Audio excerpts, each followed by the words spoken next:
Alright, this is a quick review of the Kenwood KMM-BT515HD. The head unit looks nice. The buttons down here are kind of mushy. They're not really satisfying to press. Right now I'm currently connected with Bluetooth, and just to show you the Bluetooth functions real quick.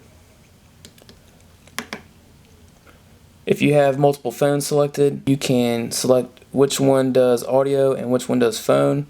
You can also delete devices, edit your PIN code. Under reconnect, you can set it to off or on. Auto pairing on. I believe if you click initialize, it'll actually just delete everything. Back into settings. And one thing, a lot of times, especially on like Crutchfield videos, they show the guy moving the dial one click at a time, and I like to be able to see how responsive the head unit is. It's extremely responsive.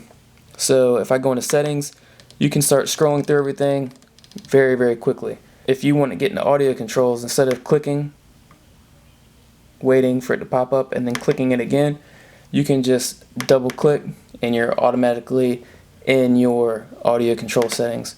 In the audio control settings, you have your subwoofer level, which goes from -50,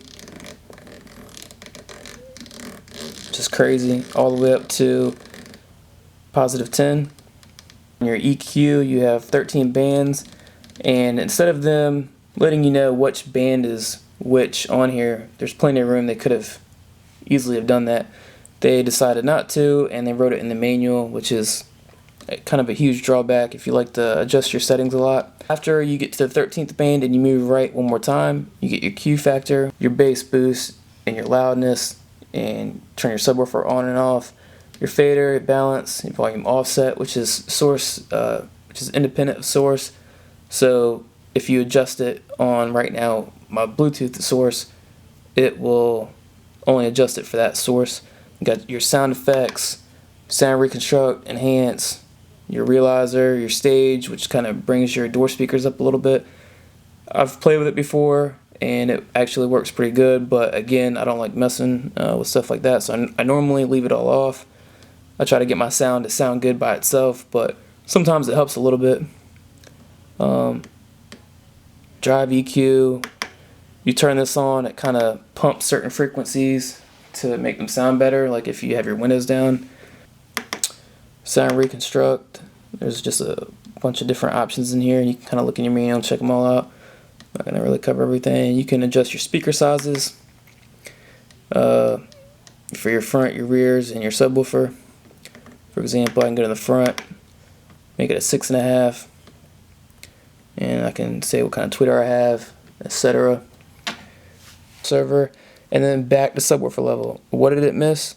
It missed one thing: the time alignment. Why they didn't put this on there, I don't know, but it's got everything except for time alignment. You know, not a make or break, but it is nice to have. And then if you go to your display, you've got your color select. If you've noticed, when you're in the settings, all the colors go white, which is kind of cool. You can adjust the lights for everything, or you can do zone 1, which is everything, and zone 2 is just this bottom row. So for example, I'm going to go to zone 1, I'm going to select sky blue, which I like, and then zone 2. And when you select the option, it takes a good 5 seconds for it to completely change. I'm going to do purple 2, I guess. Then back out, you got your dimmer. You can either be on or off.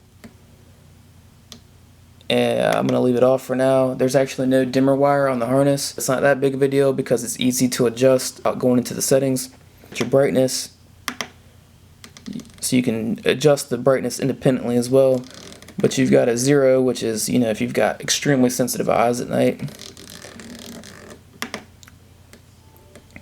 And you can, like I said, you can adjust if you just want to adjust the brightness for zone 2, you can turn that down and do it for zone 1. And vice versa. There's menu options that are dependent on the source that you're in. So for example, if you switch your source, you have to do it here. It's not like on an X998 where you hit source and then you can select the source with this and then hit OK. You have to hit it kind of quickly too, because if you wait too long, it will cancel out your next push and just select source for you. So standby, and it's already selected it. So standby HD. I didn't click it fast enough, so I didn't do it. I want to change to standby.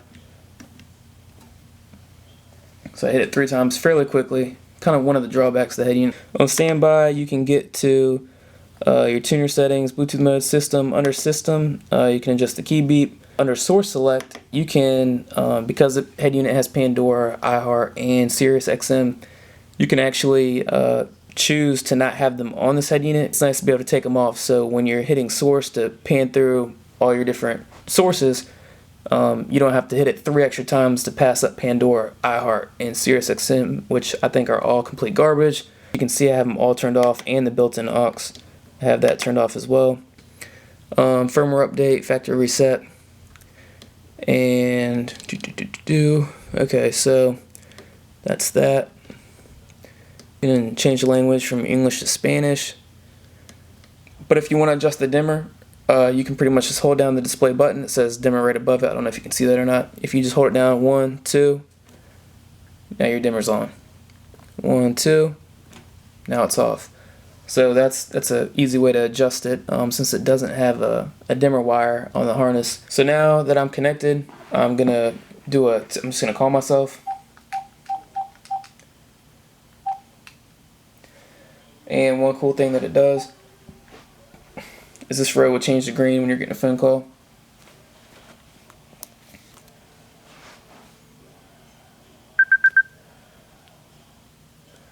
So now to ignore a phone call, you hit the back button. To answer it, you hit the home button.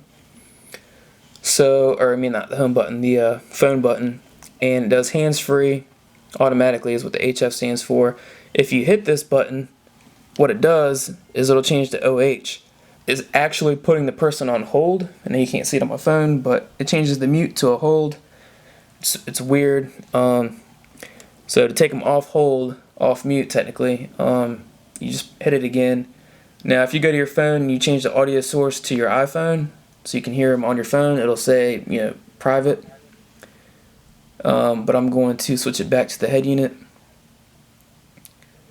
And that's that. And to hang up on them, do the same thing, hit the back button. And while you're in call, you can actually adjust the settings on it. So for example, I'm going to call again. And and if you're listening to a song, it'll pause it. And then once you end the phone call, it'll actually resume. So I'm going to take this phone call. And you can do this one of 2 ways. But now that I'm in the phone call, I can hit this button right here, and I can immediately adjust the mic gain. I'm not sure what that does. The cancel, and this is going to sound weird, but the mic that comes with it's no good. The Alpine mic with this head unit, it's crazy how clear it sounds. The head unit, it's got like EEPROM memory in it, like the same stuff that they put in like Nintendo 64 games from like 20 years ago. They're just now finally putting the technology, if you want to call it that, in these head units, so it will save all of your information, which is great, especially with me and constantly changing my car audio setup and constantly disconnecting my ground and back and forth. It's nice to not have to redo all the settings and just know that they're gonna stay the same. Just to show you that the head unit retains all the information, I'm going to go ahead and disconnect the accessory and the constant, just to simulate, you taking the ground off your battery, putting it back on. You can see it remembered my colors, both the blue and the purple. It's already reconnected back to my phone, so it's remembered the Bluetooth settings. It didn't forget anything. The only thing it did forget is what source I was originally on, which isn't that big of a deal. It remembers your presets, literally everything. Oh, also, if you hit the search button while you're on the Bluetooth source, you can actually control your iPhone wirelessly. Your Apple Music, iPod, whatever. So I hit search. Here, let me just back out just to show you because I didn't mean to do that. So I'm going to hit the search button.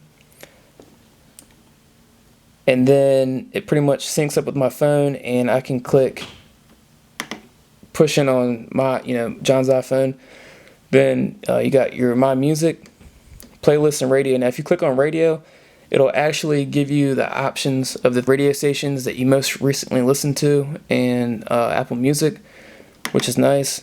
I got hip hop, Beats One, Hours, Brazil thing that he did, and Neil deGrasse. I don't remember listening to him, but anyway, if you go back to your My Music, and again, no phone's connected, it only has a front USB port on it.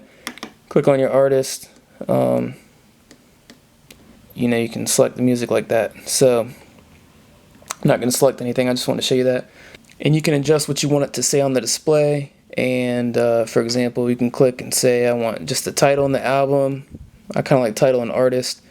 Title, and if you want the date and time down there, the track time, track and date, if you don't care about all that. But again, my favorite is back to title and artist. It's got HD radio.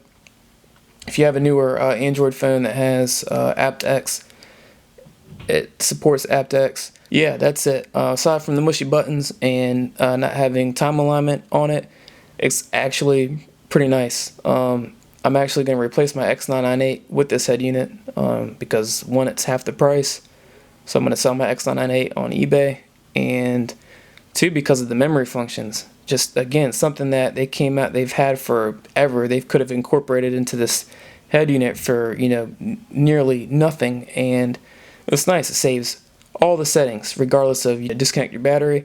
All the settings stay on there, and it's nice. So with the color settings and everything, it's a solid head unit. Aside from it not having a rear facing USB and not having the time alignment and the small display, you know, it's got a couple bad things going for it. But aside from that, it's a solid head unit.